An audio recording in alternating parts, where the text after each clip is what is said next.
السلام عليكم ورحمة الله تعالى وبركاته. مرحبا بكم في قناة جمال وفن مع دادا كواف. اليوم إن شاء الله جبت لكم واحد الوصفة اللي هي مفيدة جدا جدا للسعال وألم الحنجرة ولتقوية المناعة في الجسم. هذه الوصفة هذه مجربة، أنا جربتها على نفسي لحقاش كنت مريضة وجربتها، والحمد لله الحمد لله يا ربي لقيت عليها صحتي بعد 3 أيام.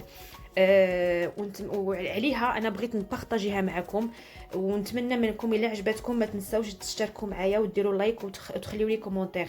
ندخلوا على المقادير. تشوفوا عندي ليمونه وحامضه. غادي ناخذ الليمون، غادي نحيد له الرؤوس ديالو، وغادي نحتفظ بالقشور ديالو، غادي نحتفظ بهم، غادي نستعملهم. والنصف الاخر غادي نخليه، كنت نستعمل نصف الليمونه اليوم وغدا تنستعمل نصف اخر. كنت نستعمل من دوك المقادير في نهارها، يعني كنت باش نستافد من الفوائد من الفوائد ديالو. كل نهار كنت نوجد الخلطه ديال النهار. كنت تلاحظوا معايا قطعت الليمون والحامض تنقطعهم لطرافي صغار. والكل تعرف بان الليمون والحامض يحتوي على الفيتامين سي، والفيتامين سي مفيد جدا لواحد ملي تيكون مريض بالكحه، مزيان بزاف بزاف.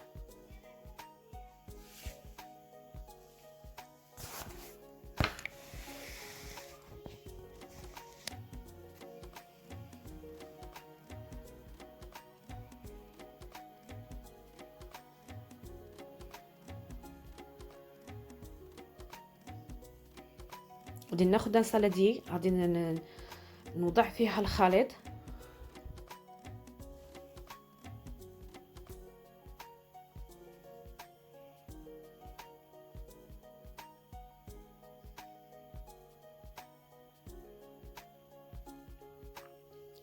وغادي نضيف ليها نجمه اليانسون. نجمه اليانسون زوينه بزاف البنات. نجمه اليانسون اللي ما عندوش نجمه اليانسون يستعمل غير اليانسون ولا النافع، كي تنقولوا حنا النافع هو اليانسون. معلقه ديال الخزامه،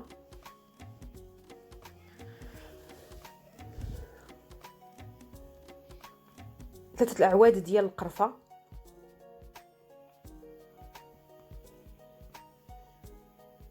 أربعة ديال العواد ديال القرنفل. القرنفل البنات ما تكثروش منه، كيف ما هو مفيد للصحه مضر كذلك الا زاد على حده. وجوزة الطيب، جوزة الطيب غادي نحك منها شي شويه، غادي نضيفها للخليط. هادشي كامل اللي ضفت الليمون فيه بزاف ديال المعادن، فيه الالفيه، فيه الحديد، فيه الفيتامينات. هادشي كله زوين تيتخلط. ونص معلقه ديال السكنجبير، ونص معلقه ديال القرنفل ديال الخرقوم، مشات لي الهضره. ونضيف كذلك 2 معالق ديال العسل.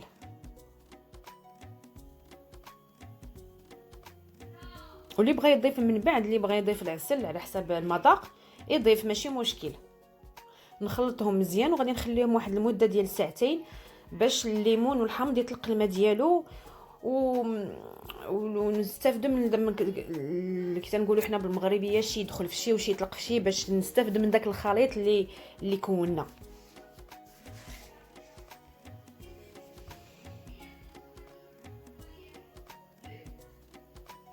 وبعد ساعتين هانتوما كتلاحظوا معايا تتشوفوا بان الخليط طلق الماء ديالو. غادي ناخذ واحد البريق. هذا البريق هذا اللي ما عندوش ماشي ضروري غادي، حيت غادي نستعمل، غادي نزيد الماء السخون على الخليط. من بعد غادي نزيد الماء السخون على الخليط. تقدروا تزيدوا الماء السخون غير في داك الزلافه. غادي نضيف الخليط في البريق، غادي نكب عليه الماء. قبل ما نكب عليه الماء السخون هانتوما غادي تشوفوا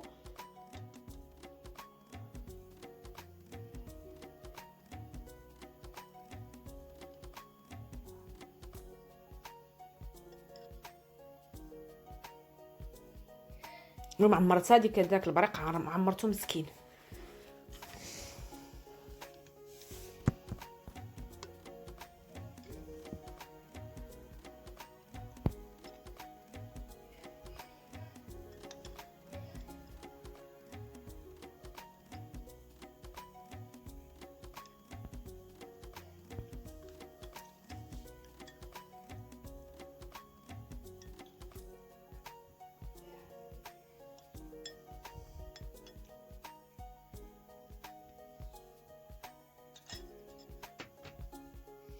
من بعد غادي نضيف ليه تقريبا ملعقه ديال حبوب الشاي.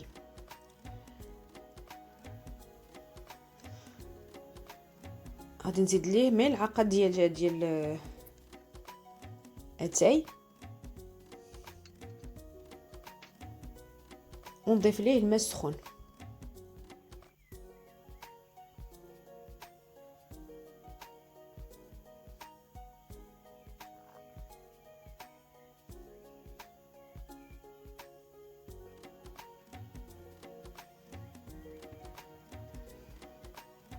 الماء مسكين ما لقى من يدوز دك عمرت مسكين البريق.